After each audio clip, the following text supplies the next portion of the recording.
సోమరబోతులు అయిపో అనుకున్న వాళ్ళు అనుకుంటారట. పేదలు సంతోషంగా ఉన్నారు, ఆనందంలో ఉన్నారు. ఆనందంగా వచ్చిన పథకాలు లబ్ధి పొందుతూ చక్కగా చదువుకునే పిల్లలు కానీ, డ్వాక్రా మహిళలు కానీ, అమ్మ ఒడి పడుతుంది పిల్లలకి చదువుకుంటాకి. మళ్ళీ డిగ్రీ చదివే వాళ్ళకి 70,000 80,000 అయినా గవర్నమెంట్ జగన్ గారు కడుతున్నాడు. వాళ్ళంతా చాలా ఆనందంగా ఉన్నారు. ఏముండే సమస్యలు అన్నీ మన గవర్నమెంటే చేస్తుంటే ఇదివరకు అంటే ఇబ్బంది పడి ఫీజులు అప్పులు చేసి ఇళ్ళు అమ్ముకొని పొలాలు అమ్ముకొని చదివించుకోవాల్సి వచ్చేది. ఇలా పరిస్థితి లేదుగా, గవర్నమెంట్ చదివిస్తుంది కదా, జగన్ గారు చదివిస్తున్నాడు కదా. ఎంత ఫీజు అయితే 70,000 80,000 బీటెక్ చదివే వాళ్ళు కూడా ఆయనే కడుతున్నాడు. హాస్టల్కి కూడా ఫీజు కడుతున్నాడు. హాస్టల్లో చదువుకుంటే బస్సుకి ఫీజు కడుతున్నాడు. బస్సు కూడా బ్రహ్మాండమైన పథకాలు చేస్తుంటే ఇంకా గవర్నమెంట్ బాగోలేదని అనుకుంటే అటు కుదురుద్ది. బ్రహ్మాండంగా జరుగుతుంటే పనులు.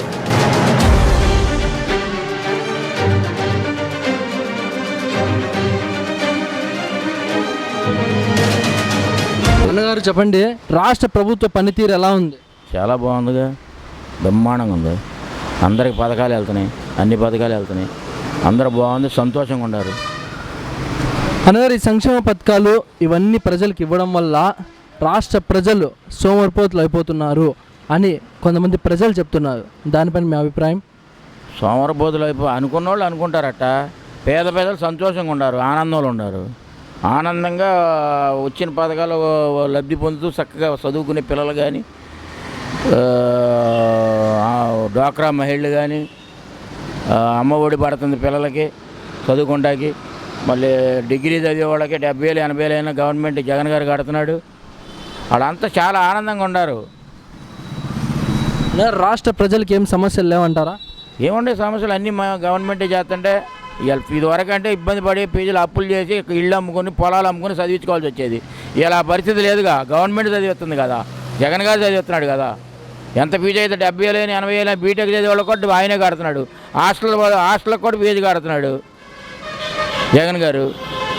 హాస్టల్లో చదువుకుంటే బస్సుకి ఫీజు కడుతున్నాడు. బస్సుకు కూడా బ్రహ్మాండమైన పథకాలు చేస్తుంటే ఇంకా గవర్నమెంట్ బాగోలేదని అనుకుంటే అటు కుదురుద్ది. బ్రహ్మాండంగా జరుగుతుంటే పనులు నెంబర్ 1గా. అన్నగారు, కరెంటు ఛార్జీలు పెరిగినాయి, వంట నూనె పెరిగింది, గ్యాస్ పెరిగింది, ఇలా నిత్యావసర సరుకులు అన్నీ పెరిగిపోయినాయి రేట్లు. మేము ఇంకా బతకలేకున్నామని చాలామంది ప్రజలు చెప్తున్నారు. దానికి ఏమంటారు? గ్యాస్ ఇది మనది కాదు కదా, కేంద్ర గవర్నమెంట్ పెంచిన దానికి రాష్ట్ర గవర్నమెంట్ సంబంధం ఏముంది? అది చెప్పండి మీరు. అది కేంద్ర గవర్నమెంట్ చూసుకోవాలి. అది ఆయిల్ అనంగా గ్యాస్ అనంగా అవన్నీ కేంద్ర గవర్నమెంట్ పెంచింది. అది రాష్ట్ర గవర్నమెంట్ పెంచింది కాదు కదా. పెట్రోల్ అనంగా డీజిల్ అనంగా అవన్నీ కేంద్ర గవర్నమెంట్కి సంబంధించినవి. కేంద్ర గవర్నమెంట్ పెంచింది. ఇప్పుడు కరెంటు ఛార్జీలు అంటావా, కరెంటు ఛార్జీలు పెరిగి ఇప్పుడు మనం చేసుకునే పనికి ఇదివరకు టాపీ మేస్త్రికి 300 400 ఉండేది. ఇక్కడ ఒక టాపీ మేస్త్రికి కూలి వాళ్ళకి వచ్చి 600 ఉంది, ఇప్పుడు మేస్త్రికి 800 అయింది. పెరిగినప్పుడు అది కూడా పెరుగుద్ది కదా, పెంచాలి కదా. వాళ్ళు కూడా ఆర్థికంగా జీతాలు పెరుగుతున్నాయి, అది ఖర్చు పెరుగుతుంది. ఇప్పుడు ఆయిల్ పెరిగిందండి, ఆయిల్ పెరిగితే లారీ ఛార్జ్ పెంచుతాడా లేదా? లారీకి కిరాయి పెరుగుద్దిగా, ఆటోమేటిక్ ఇది కూడా అంతే కదా. అన్నగారు, ఇప్పుడు పని చేసే వాళ్ళు ఓకే, మరి కొంతమంది ఉంటారు కదా పని చేయని వాళ్ళు. సో అలాంటి వాళ్ళు ఎలా బతుకుతారంటారు? ఏం పని చేయని వాళ్ళు? ఇప్పుడు వృద్ధులు ఉంటారు, వాళ్ళు పెన్షన్ ఇస్తున్నాగా, వంట నూనె అవన్నీ సరిపోతాయంటారు ఆ పెన్షన్? 750 రూపాయలు ఇస్తున్నాం, ఫ్రీ బియ్యం ఇస్తున్నాం కాదమ్మా, బియ్యం ఇస్తున్నాం. అన్నగారు, ఇప్పుడు చాలా మందికి ఇల్లు రావడం లేదు, జగనన్న కాలనీ ఇల్లు. ఎవరో చెప్తే మీరు ఇంటి అట్ట ప్రజలు చెప్తున్నారు. గన్నవారం రండి, మేము చూపిస్తాం ఇళ్ళ స్థలాలు ఎన్ని ఇచ్చాము.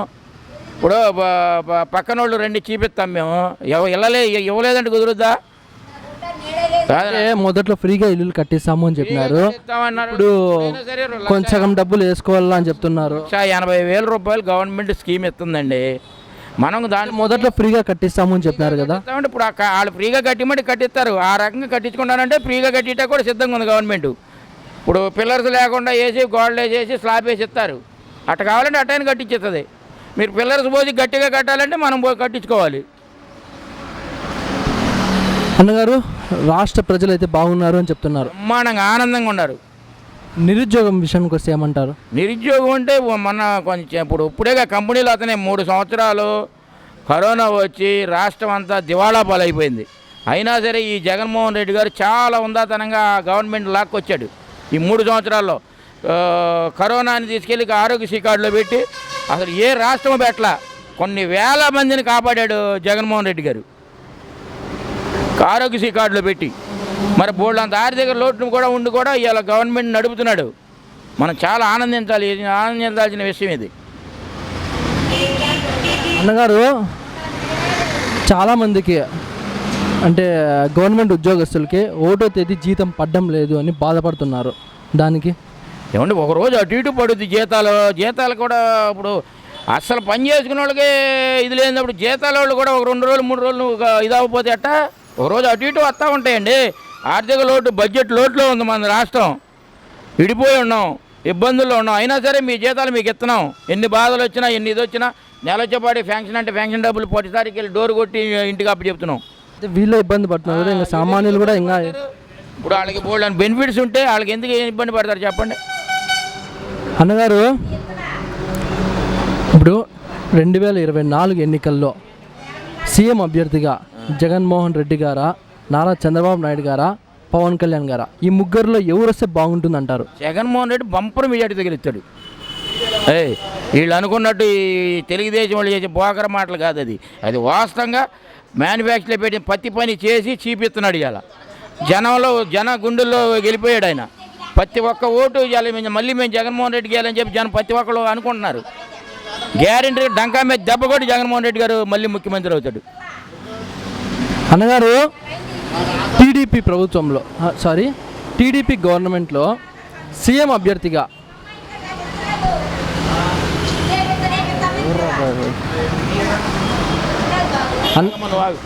అన్నగారు టీడీపీలో సీఎం అభ్యర్థిగా చంద్రబాబు నాయుడు గారి తర్వాత లోకేష్ బాబు వస్తే బాగుంటుందా, జూనియర్ ఎన్టీఆర్ వస్తే బాగుంటుందా? అసలు తెలుగుదేశం లేదు కదా అన్నగారు సీఎం అభ్యర్థిగా చెప్తున్నా. తెలుగుదేశం ఇప్పుడు ఉండదే కదా. ఇప్పుడు ఈ ఎలక్షన్ అయినా తెలుగుదేశం పార్టీ కనపడదు, కనుమరుగు అయిపోద్ది. ఈ ఎలక్షన్ వరకే ఉంటుంది. ఇది ఈ ఎలక్షన్ అయినా తెలుగుదేశం పార్టీ కనపడదు. అసలు ఏముండదు, అసలు తెలుగుదేశానికి చేయనే లేదు. అన్నగారు ఈ యువగలం ఎలా నడుస్తుంది అంటారు? యువగలం ఇది పెద్ద లెక్క ఏమందని పాదయాత్ర అంటే జగన్మోహన్ రెడ్డి గారు పాదయాత్ర చూడాలి. ఆయన వెళ్తుంటే జనం ప్రేమతో అభిమానంతో చాలా పనిచేసేవాళ్ళు కూడా పరిగెత్తుకొచ్చి దండం పెట్టి దశకం పెట్టి మా రాజశేఖర రెడ్డి గారు అబ్బాయి వస్తున్నాడు మేము చూడాలి అని వచ్చారు. ఇవాళ ఈయన చూడాలని ఒకళ్ళన్నా అట్లా పరిగెత్తుకొచ్చిన మీరు ఇన్ని టీవీలు వచ్చారుగా, మీ మీడియాకి మొత్తం తెలుసుగా వస్తున్నారు. ఎవరైనా చూసారా మీరు? డబ్బులు పెట్టి తీసుకొచ్చుకున్నారు. వాళ్ళు కూడా డబ్బులు ఇచ్చి 300 400 ఇచ్చి అసలు జాంతం వెళ్ళకపోతే ఇబ్బంది అవుతుందని చెప్పి డబ్బులు పెట్టి తీసుకొచ్చుకున్నారు. ఒక్క మనిషికి కూడా 100 రూపాయలకి 5 వేలు జగన్మోహన్ రెడ్డి తీసుకురాలా ఆయన తిరిగేదా పాదయాత్ర చేసేటప్పుడు. మరి వీళ్ళు డబ్బులు పెట్టి తీసుకొచ్చుకుంటున్నారు.